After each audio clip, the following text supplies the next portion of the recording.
ಎಲ್ಲರಿಗೂ ನಮಸ್ಕಾರ. ನಾನು ಕಳೆದ ವಿಡಿಯೋದಲ್ಲಿ ಮಾಸ್ಕ್ಗಳ ಬಗ್ಗೆ ಮಾತಾಡಿದ್ವಿ. ಇವತ್ತು ಒಂದು ವಿಶೇಷವಾದ ವಿಡಿಯೋವನ್ನು ಮಾಡ್ತಾ ಇದ್ದೇನೆ. ಇದರಲ್ಲಿ ನಾವು ಇಮ್ಯುನಿಟಿಯನ್ನು ಹೇಗೆ ಹೆಚ್ಚಿಗೆ ಮಾಡ್ಕೋಬೇಕು ಅನ್ನೋದ್ರ ಬಗ್ಗೆ ಮಾತಾಡೋಣ. ಇದು ಬಹಳ ಒಂದು ಪಾಪ್ಯುಲರ್ ವರ್ಡ್ ಈ ಸದ್ಯಕ್ಕೆ ಸೊಸೈಟಿಯಲ್ಲಿ. Immunity boosting medicines, immunity boosting, ಹಂಗೆ ಮಾಡಿದರೆ ಇಮ್ಯುನಿಟಿ ಬೂಸ್ಟ್ ಆಗುತ್ತೆ. ಅರ್ಥ ಏನು? ಇಮ್ಯುನಿಟಿ ಯಾರಿಗೆ ಚೆನ್ನಾಗಿರುತ್ತೆ ಅಂದರೆ ಆರೋಗ್ಯವಂತ ಮನುಷ್ಯನಿಗೆ ಇಮ್ಯುನಿಟಿ ಚೆನ್ನಾಗಿರುತ್ತೆ, ಅಥವಾ ರೋಗ ನಿರೋಧಕ ಶಕ್ತಿ. ಇಮ್ಯುನಿಟಿ ಅಂತಂದರೆ ರೋಗ ನಿರೋಧಕ ಶಕ್ತಿ, ಅಥವಾ ಆರೋಗ್ಯವಂತ ಮನುಷ್ಯನಿಗೆ ಇರ್ತದೆ.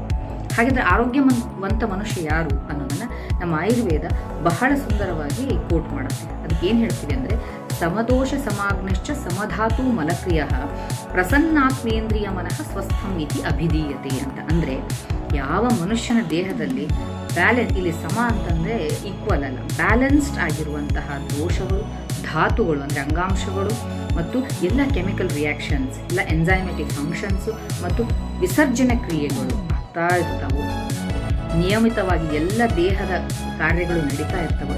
ಜೊತೆಗೆ ಪ್ರಸನ್ನವಾದಂಥ ಆತ್ಮ, ಇಂದ್ರಿಯ, ಮನಸ್ಸು ಮೂರು ಬ್ಯಾಲೆನ್ಸ್ಡ್ ಆಗಿ ಇದ್ದಾಗ ಅಂತಹ ಮನುಷ್ಯನನ್ನು ನಾವು ಸ್ವಸ್ಥಂ ಇತಿ ಅಭಿಧೀಯತೆ, ಸ್ವಸ್ಥ ಅಂತ ಹೇಳ್ತೀವಿ.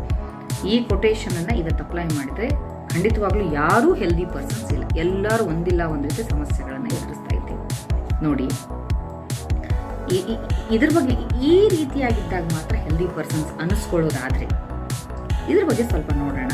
ನಮ್ಮ ದೇಹದಲ್ಲಿ ಆ್ಯಕ್ಚುಲಿ ನಾವು ಅಂದ್ಕೊಂಡಿದ್ದೀವಿ ನಾವೇ ಡಾಮಿನೆಂಟ್ ಪರ್ಸನ್ಸ್ ಅಂತೇಳಿ. ಹಾಗಿಲ್ಲ. ಆ್ಯಕ್ಚುಲಿ ನಾವು ಒಂದು ಭಾಗ ಇದ್ದರೆ ನಮ್ಮ ದೇಹದಲ್ಲಿ ಅದರ 10 ಭಾಗದಷ್ಟು ಮೈಕ್ರೋಬ್ಸ್ ಇರ್ತವೆ.